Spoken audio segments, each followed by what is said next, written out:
Okay, we're um, going to make sure that this is working this morning because last week I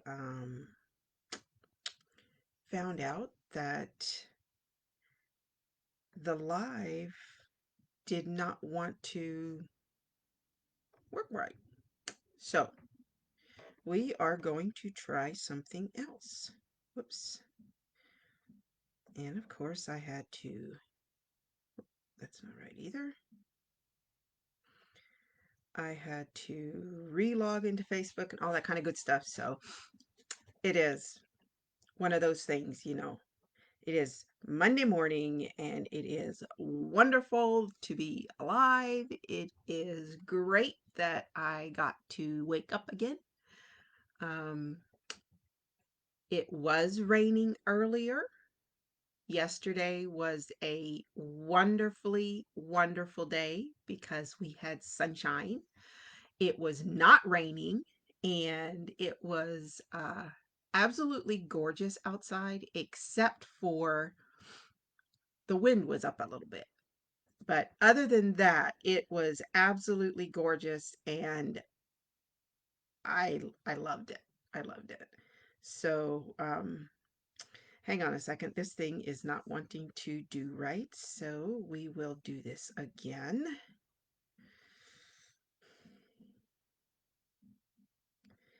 It is okay. It is okay. So let's see if it'll let me do it now. Okay then. Now I'm going to go over here to make sure that we are. Last week there was a lot of lag going on, and I didn't like to hear that because that's not what I like to that's not what I like to do. So I wanted to make sure that we are going to be going the whole way instead of having these fits and starts in between. So anyway, so we are going to get started on our last segment of our self-love happy month.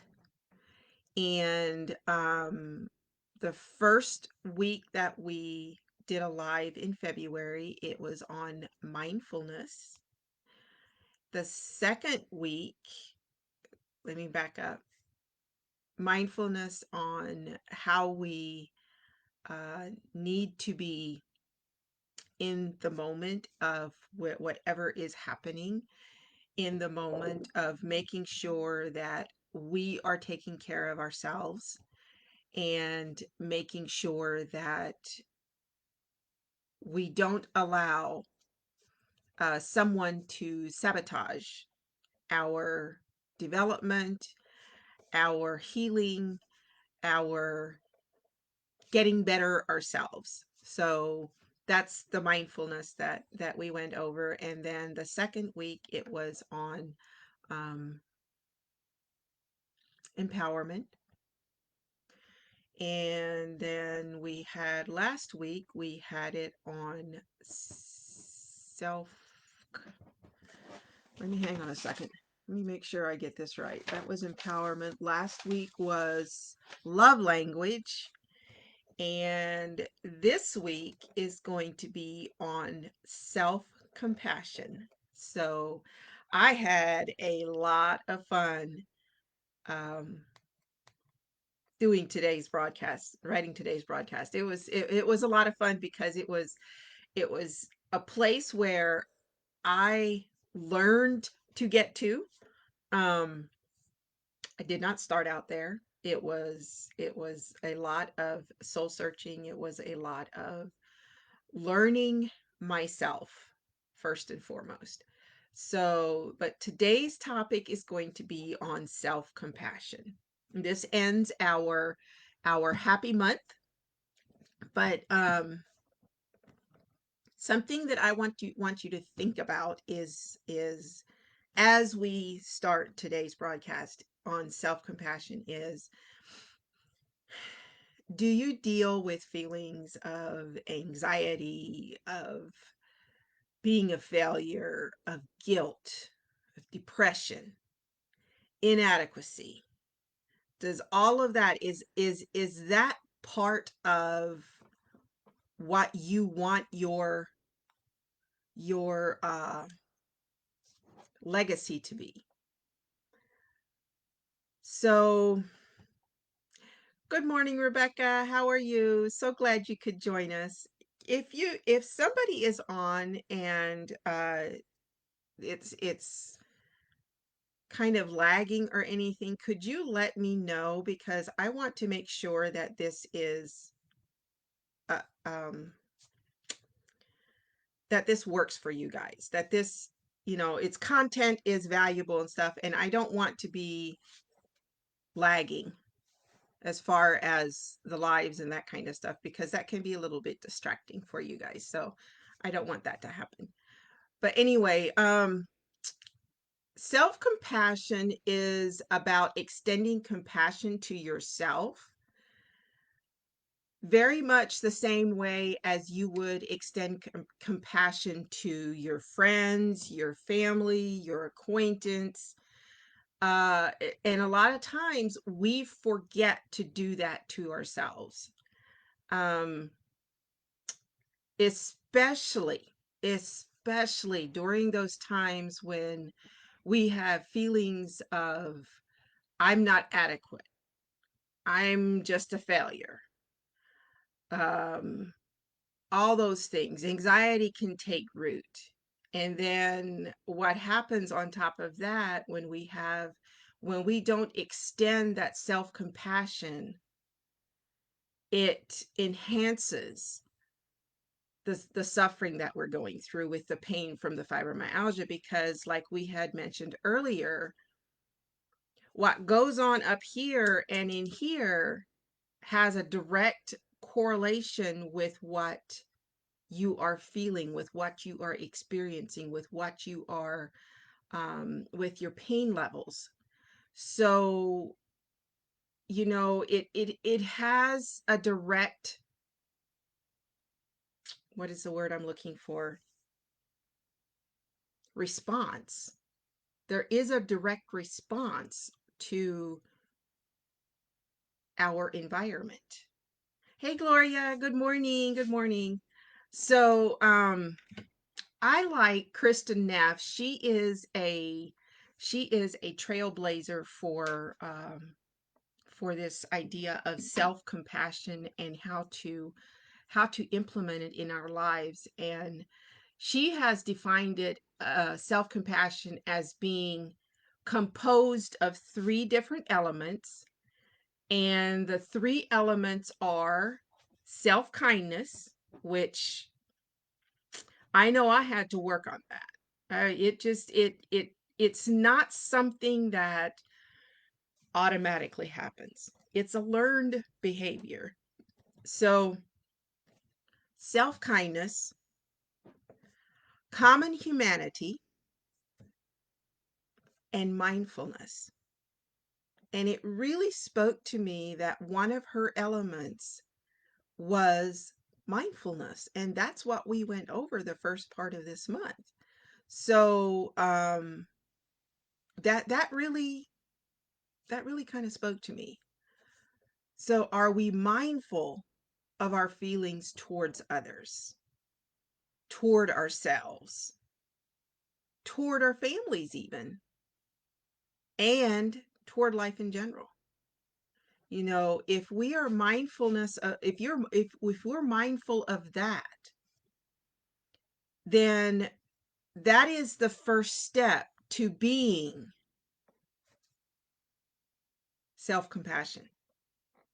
That is the first step to making sure that our universe, our area is taken care of.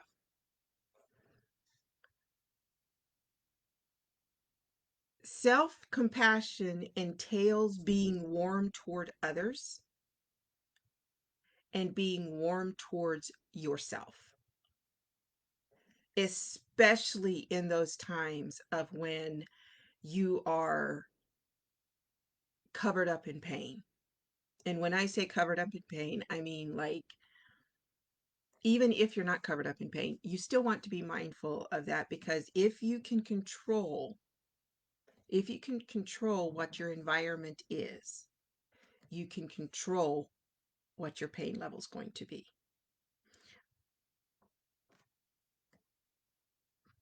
Uh, Recognizing shortcomings, personal shortcomings, when you're encountering those painful moments, rather than ignoring them and creating a atmosphere of self-criticism. If you can stop that from happening, then you are starting your recovery process. Common humanity. Let's just touch on that for just a second.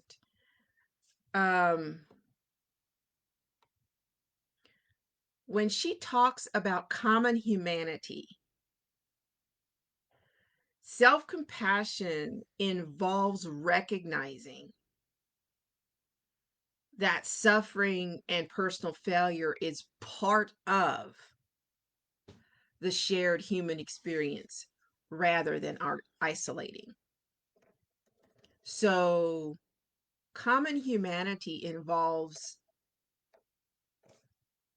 yes, I am suffering. Yes, I have a lot of pain. But I'm not going to isolate myself from those who care about me. I'm not going to isolate myself from those who want to help me. And I'm going to allow that help to happen. If I can do that, then that allows me to experience some self-love for myself. That allows me to get to the next step, to get to the next level that I want to be at.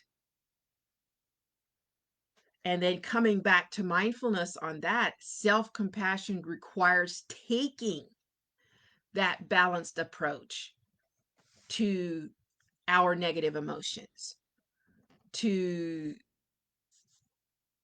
our surroundings, so that those feelings, because when we hurt, a lot of times when we hurt, we want to just go into that shell of ours. We don't want anybody to talk to us. We don't want anybody to touch us. We don't want to be around anybody. But what is that doing to our self-thoughts? What is that doing to our emotions? Is that creating a negative approach to it, or is that creating an isolation incident? So we don't want to suppress what we're going through, but we also don't want it to be exaggerated. We want that balance in there. Because negative thoughts can have an enormous effect on how we deal with everyday things that come up. It has an enormous effect on our pain levels. It affects everything, everything. We don't think it does, but it really does.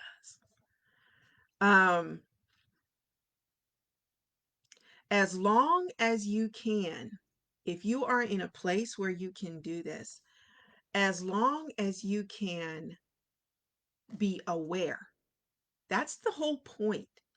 We want to be aware of what's happening. We want to be aware of thoughts and emotions and everything, and observe them. Acknowledge them. Acknowledge that they're there. Hold them in that mindful awareness, but don't dwell on it. It is by being able to do that, it creates a non-judgmental atmosphere, a non-judgmental, what is the word?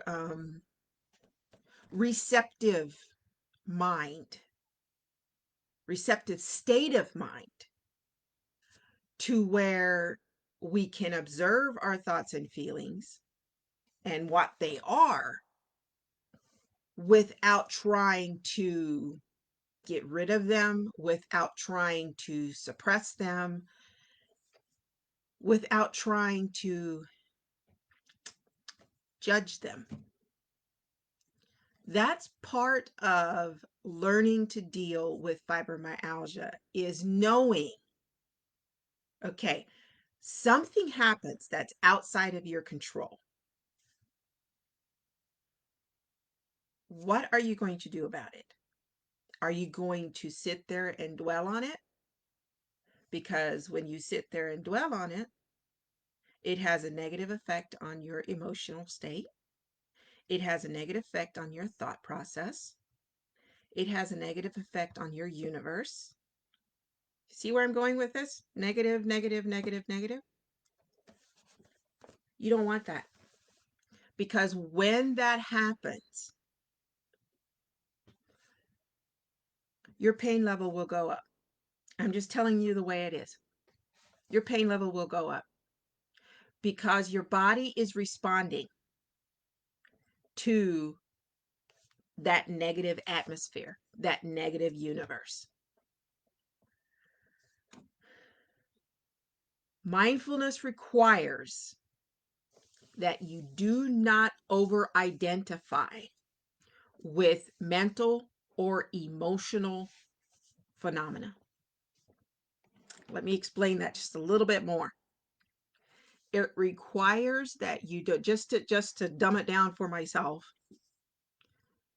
it requires that I see it happening, observe that it's happening, not judge it, let it go in one ear and out the other, called floating.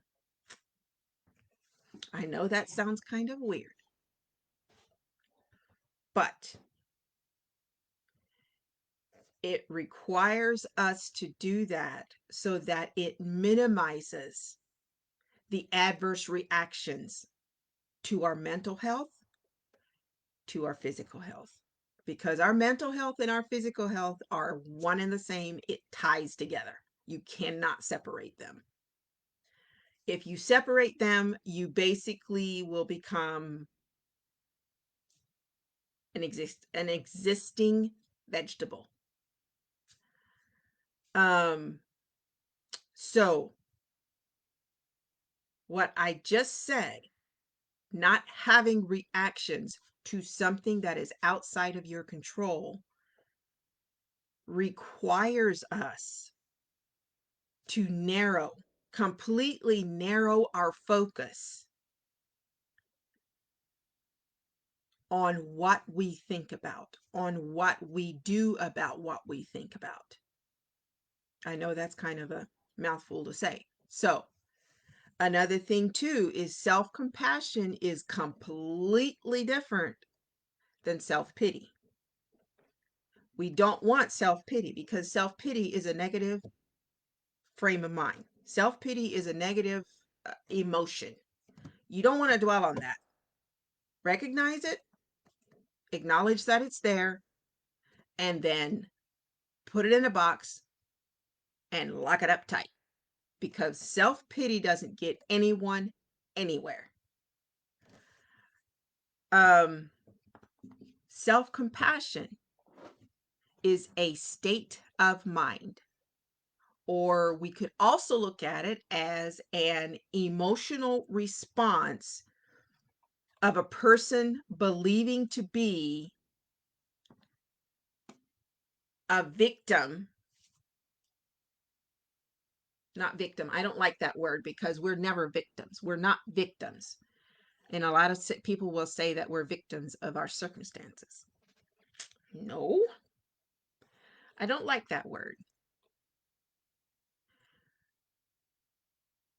If we stay in a victim mindset, and I know I'm going off the topic just a tiny bit, but if we stay in the victim mindset,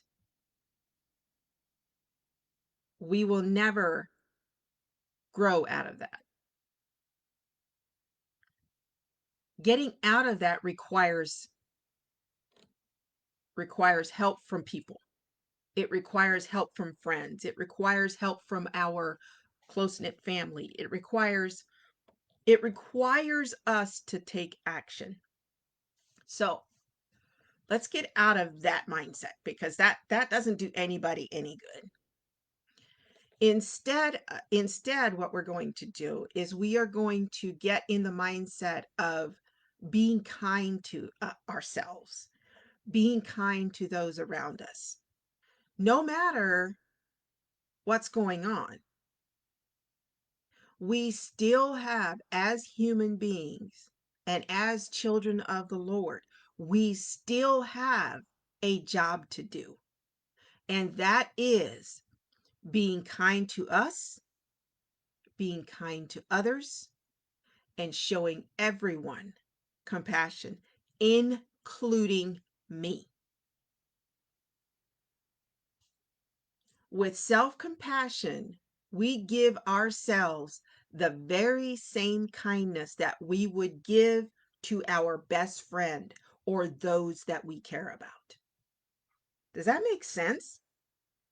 Sorry, I got something in my eye. So, I'm going to read you something from the definition of self-compassion. So, having compassion for oneself is really no different than having compassion for others. Think about what the experience of compassion feels like.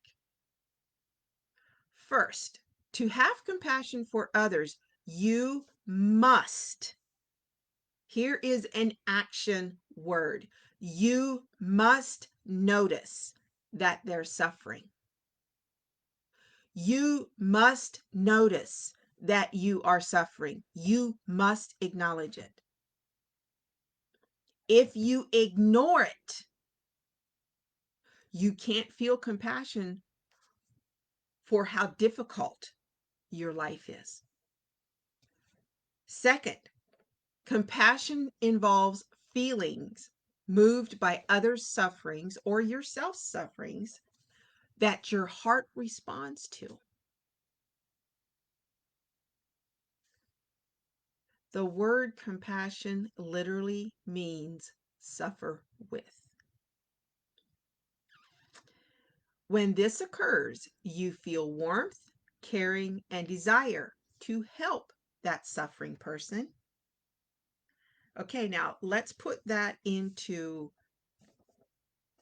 a first person narrative.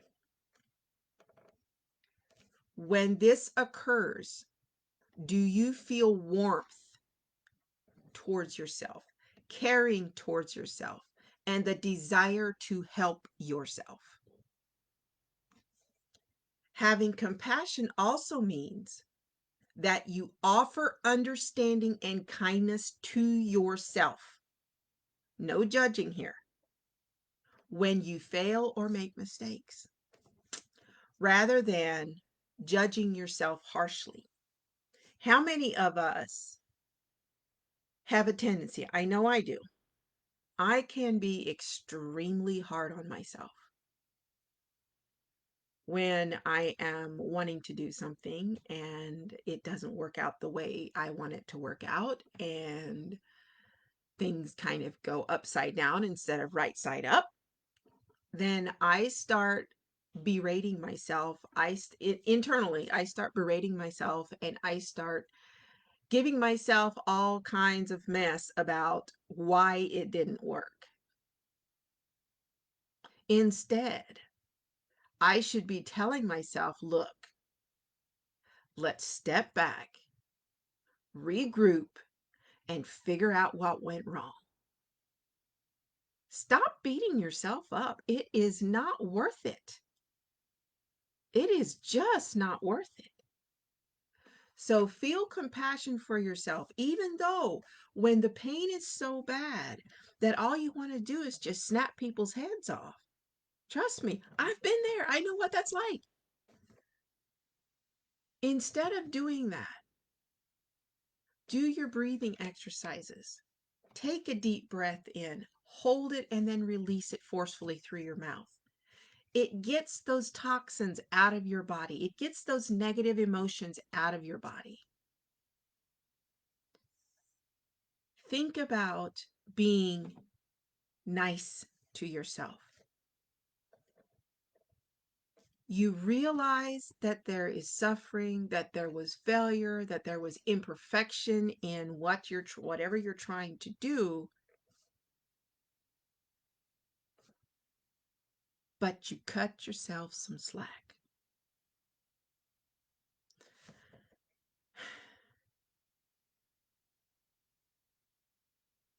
Mercilessly judging ourselves and criticizing ourselves for various things that happen, shortcomings or anything, doesn't do us justice. Exercising self-compassion on everything that we do in our complete universe helps us to become a warm and understanding person, not just towards ourselves, but also towards others. Because what we exercise on ourselves will emulate in how we speak to, in how we interact with, in how we communicate with others. If we don't communicate in a positive way with ourselves, it becomes extremely hard for us to communicate in a positive way toward others. Just something to think about. Just something to think about. So, it practicing self-compassion requires the skills of mindfulness, of self-love, of compassion, of everything in a nutshell that we just spoke about this whole month. Empowerment. Practicing that on ourselves gives us our most powerful tool that we need to build our emotional resilience to our universe and the people that surround us. The seeds of self-compassion are in you. What are you doing to cultivate them? What are you doing to, what are you doing to water them? It is about taking a balanced approach to everything that hits us, to everything that happens to us. So, do you have the clarity that you need? Do you have the emotional fortitude that you need to put this in action for yourself, to put this in practice for yourself? If you would like to see how about going about this and making it work for you and your particular universe or situation in life, and you want more understanding how to implement it, put it in the comments and I will get right back with you. I have got a little bit of a busy day today, but I will get back with you and try to come up with some